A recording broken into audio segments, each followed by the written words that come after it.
Ahoy hoy! Welcome back to my channel.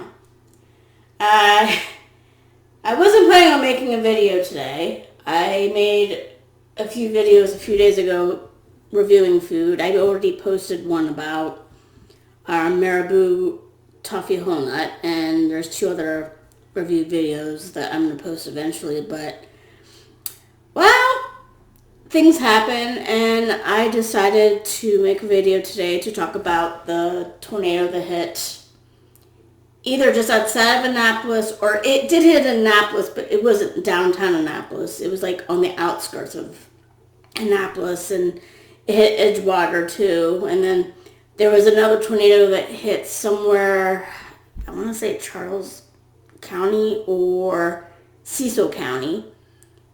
But there wasn't any damage, much damage like from buildings with that tornado. But the one in Annapolis has more focus, and plus it doesn't help that Maryland is having a lot of flash flooding right now because of the remnants of Hurricane Ida. So as a fellow Marylander, I hope you all in Maryland are safe. Please be very careful when you're driving the roads that have flooding. Don't try to go through a very flooded street because you don't know how deep it is, you don't know what's in it, all that other kind of things. And if you haven't had fun yet dealing with the storm, please be safe. I know it's heading towards the New England area, towards Maine, so please be safe if you're living in those areas. So yeah.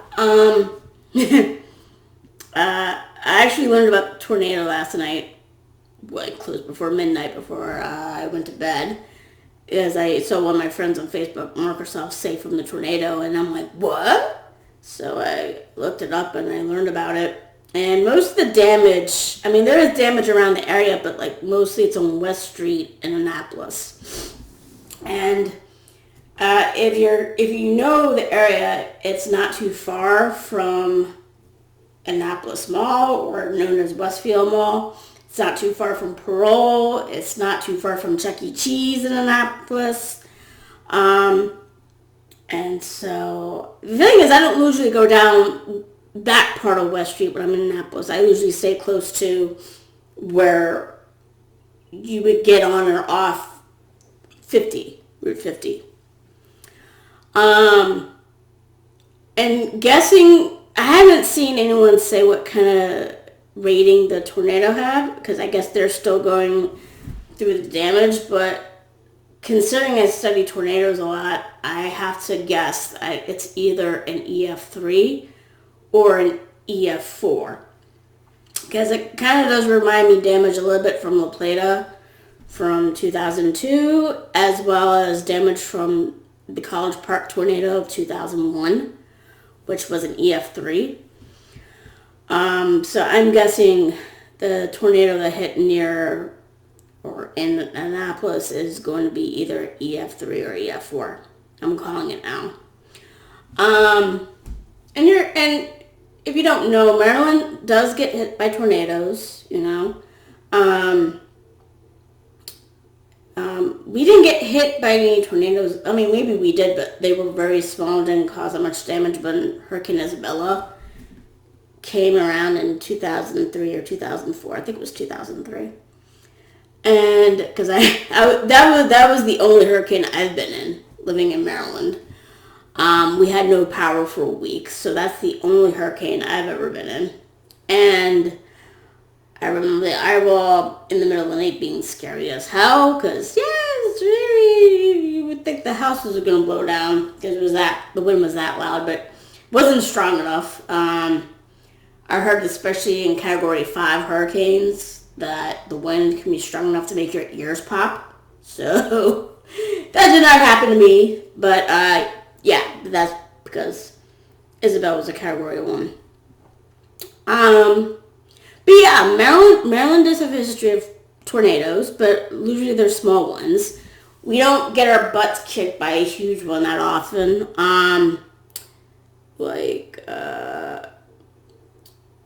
The most famous, I would say, of the tornadoes that have hit Maryland was probably the deadliest tornado that's hit Maryland that at least I know of, was the one from 1925. And La Plata, it happened in La Plata. And that storm in La Plata had a school destroyed. And I think it was the order of 14 kids. And most people, especially if from a tornado-prone, state or even the country, would be like, 14 people, that's not Lindsay. And yeah, I get it. Compared to other places, like, I know tornadoes can cause a huge death toll.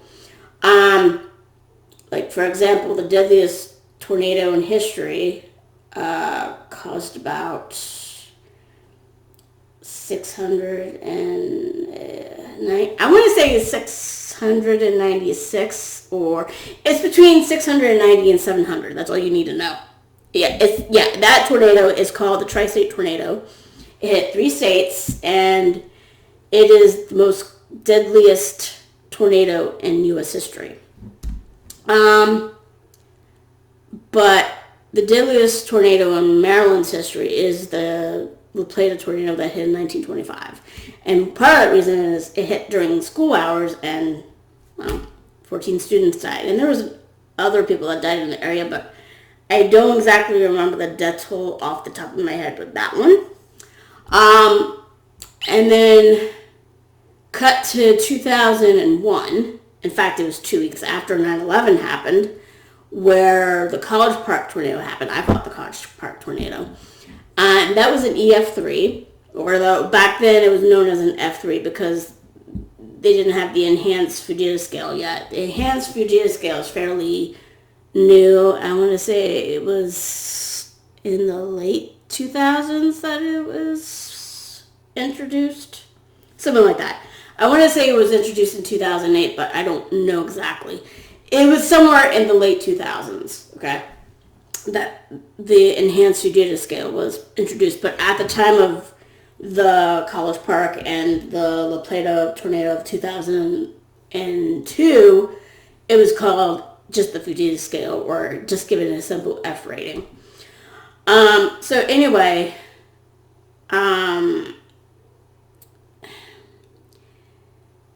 like 2 weeks after 9/11, there was a tornado that hit College Park. Actually, it started, it was, I'm probably thinking of the La Plata tornado with the straight line. But we did have a storm that day that did produce a tornado. And I'm trying to remember where it started exactly, because I know I went from College Park to Beltsville. I'm trying to remember the path of it, but it went in that direction and stuff. So basically, let me think. That's great. It went towards Beltsville. So if you are a Marylander and you know where Beltsville is from College Park, you know what direction the tornado went to and where it came from. Now, the funny thing is, I was actually in College Park about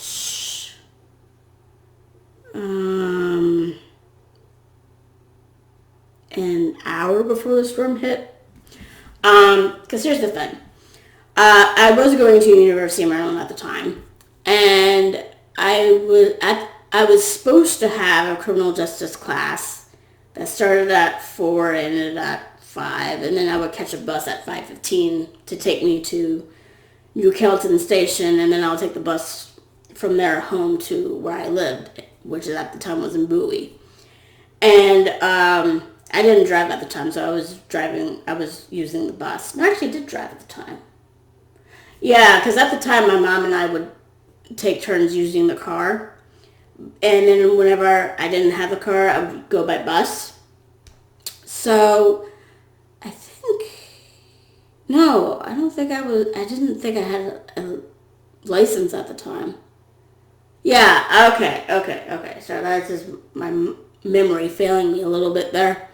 So I wasn't driving, but I was in the process of learning how to drive because, I know, I was 19 years old and learning how to drive because I was afraid of driving before that. So, yeah.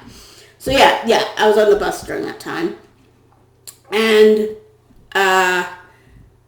or I was taking buses at the time. And so my criminal justice class was canceled. So I was able to get a bus that left at 4:15 from the campus. And yeah, the skies were very, very dark, and it was storming like crazy.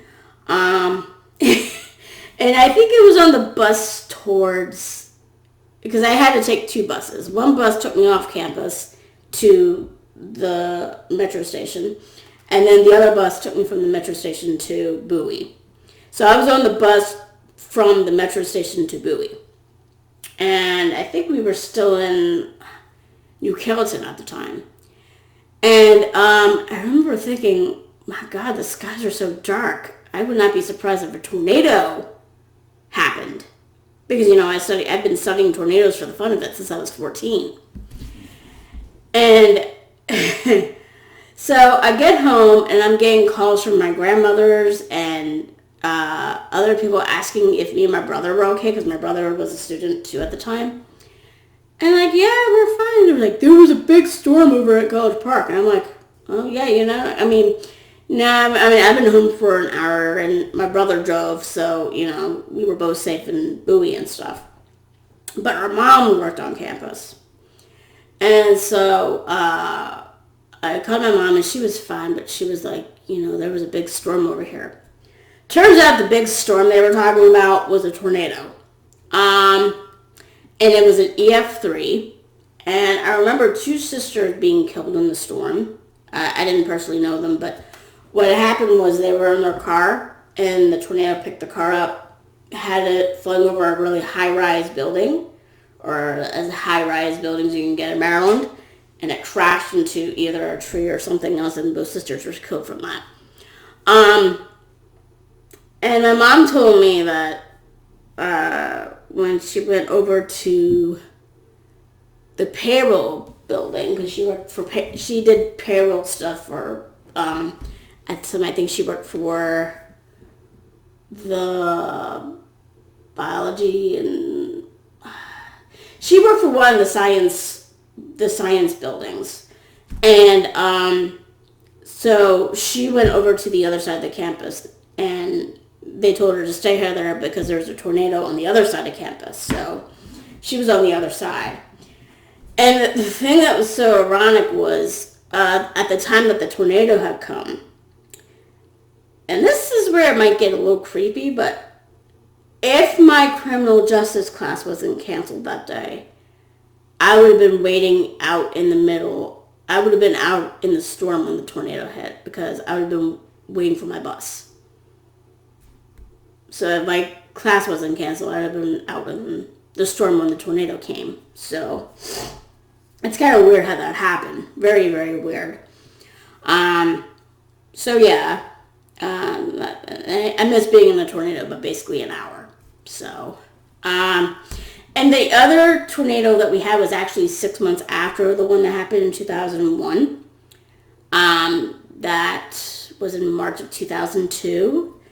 And La Plata, once again, poor La Plata. La Plata once again get hit by another major tornado, this time in EF4. And the funny thing is, and this is where I thought earlier that the path was straight because I got the path mixed up between the College Park and the La Plata tornado. But it was the La Plata tornado that had a straight line. And I think it started in Chesapeake Beach or somewhere in that area, and I went straight across or something like that. It was a straight path, like a line. Because normally tornadoes either go in a straight line from west to east, or that looks weird on camera. I keep forgetting that that movement is not exactly what you want. So let's see if I get this right. From west to east, something like that. It rarely goes from east to west. Also, what you would normally see is something, nope, damn camera, I can't get, something like that. So even though this is backwards for me, this is my right hand, not my left, but that's the way it is on this stupid camera. Tornadoes also have a path that goes like that, where it's diagonal, where you start from the southwest and it goes that way towards the north and the east. So the College Park tornado wasn't a straight line thing. It was like a diagonal. But I can't remember where it originated initially. And I know the La Plata tornado was a straight line across, starting from west to east. But they said that the tornado that hit in 1925 crossed paths with the tornado that hit in 2002. And I think it was like a crisscross path or something like that. Like the La Plata tornado is like this, or let me like it's not this way, like this. And like the one from 1975 was like, it was a crisscross. I remember it being crisscrossed, of where it hit exactly in La Plata. So yeah, I think with the La Plata tornado 2002, I think only like 6 people died out of that. So yeah, I think it was 6 people that died in that tornado. But yeah, Maryland can have deadly tornadoes, and in fact,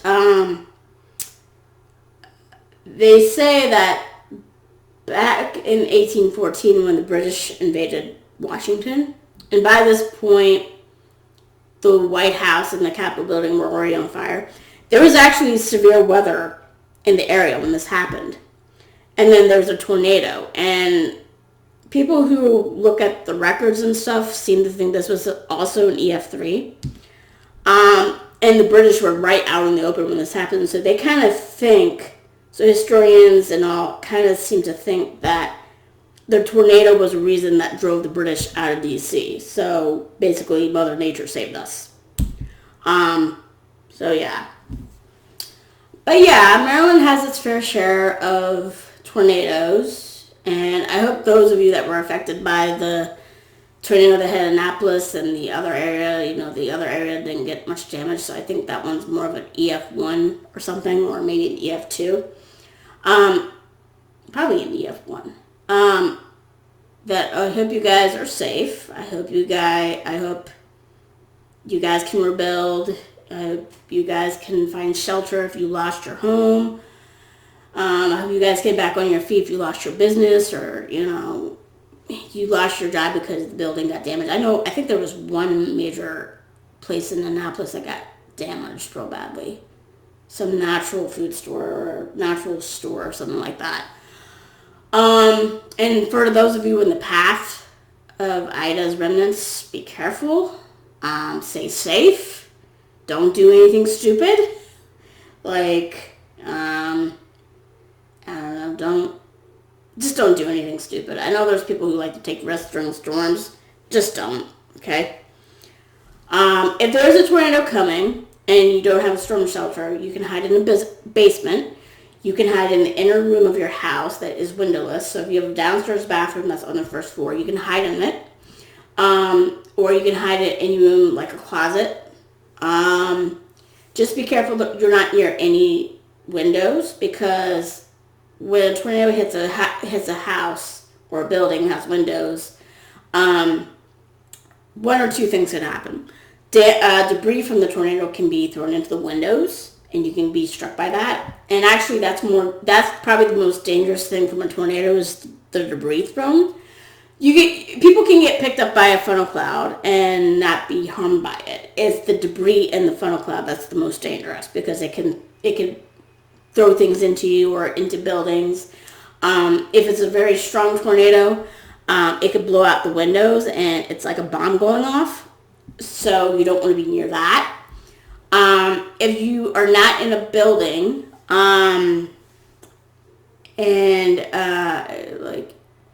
if you're in a trailer, go to someone's house that has a more stable house. If you're out on the road, you can go in a ditch. Do not be in your car. That's probably the most dangerous thing you can be in, is in your own car. Whatever you do, because I know it's been debunked over the years, but back in the 90s, there was footage of a news crew, as well as a father and his children hiding beneath an overpass. And luckily for them, the tornado wasn't strong enough because, while it was a strong tornado, it wasn't strong enough to make literally a little mini wind tunnel where it can cause debris to fly up in the under the overpass.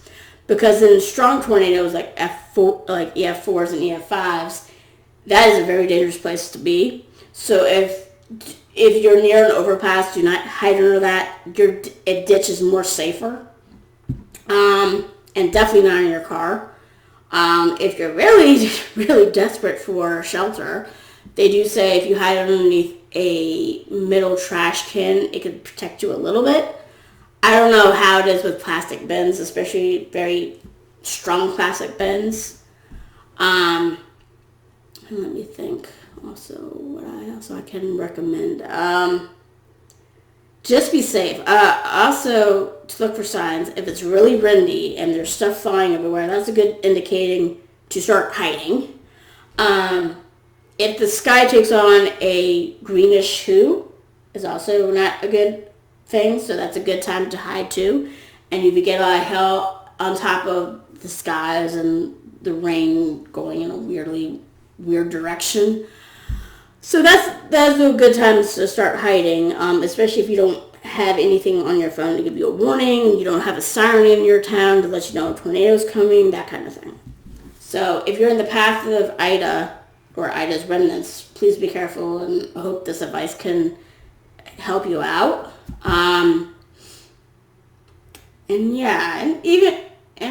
Just be careful and be safe. Don't do anything stupid. And when I say don't do anything stupid, like don't